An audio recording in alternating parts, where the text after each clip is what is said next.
Jauh ini yang saya tahu hasilnya tidak ada. Hasilnya nggak ada. Mereka lah itu calon penerus Gapura masa depan. Saya percaya Tuhan tuh pasti nggak akan sia-siain hasil kerja. Kenapa di Gapura itu marketingnya banyak banget? Apakah memang itu dibutuhkan? Apakah itu menghasilkan? Menurut saya, Ya. Jauh ini yang saya tahu hasilnya tidak ada. Hasilnya nggak ada.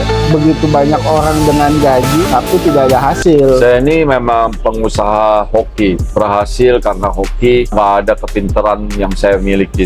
Di hati saya nih, saya cuma pengen bantu negara saya. Gimana caranya ciptain lapangan kerja supaya jangan terjadi seperti sekarang, jambret di mana-mana. Polisi ini sekarang lagi adain giat untuk Jatan Ras lagi sibuk nguasain titik-titik rawan. Kenapa bisa sampai kejahatan rendah jadi marak?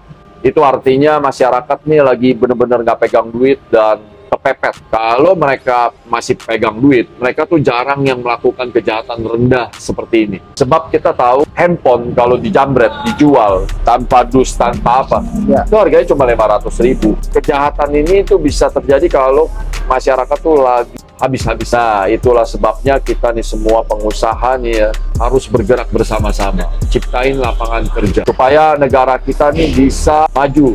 Supaya kriminal bisa hilang sedikit. Jadi kita semua masyarakat tuh nyaman hidup di Indonesia. Indonesia nih nggak bisa maju kalau cuma ada satu orang. Otomatis nggak bisa maju juga kalau cuma pemerintah yang bergerak. Jadi kita semua masyarakat harus terpanggil. Kita nih semua patriot.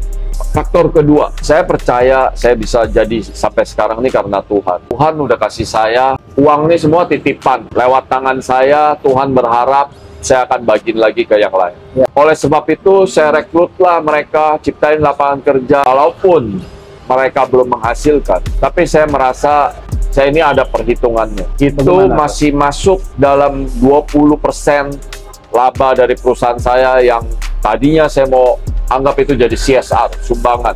Perusahaan kita memang siapin 20% dari laba bersih itu bantu banyak orang. Misalnya ada konsumen yang kesusahan, nggak punya duit, kita bayarin gratis. Nah, 20% itu kita alihkan buat penyerapan tenaga kerja. Oleh sebab itu kita nggak perhitungan mereka mau menghasilkan, nggak menghasilkan. Tapi kita percaya bahwa rezeki itu akan terus mengalir dengan kita memberikan ke orang. Terus orang yang pelit itu, kita sering lihat rezekinya tuh nggak ada. Tuhan nggak kasih ke mereka. Betul. Ketiga, saya percaya Tuhan tuh pasti nggak akan sia-siain hasil kerja saya. Dan hasil kerja anak-anak saya, walaupun mereka semua belum berhasil, tapi kita tinggal tunggu. Mereka lah itu calon penerus Gapura masa depan. Semoga jawaban saya tuh bisa menjawab pertanyaan dari Kobu. Lebih mudah bersama Gapura Office.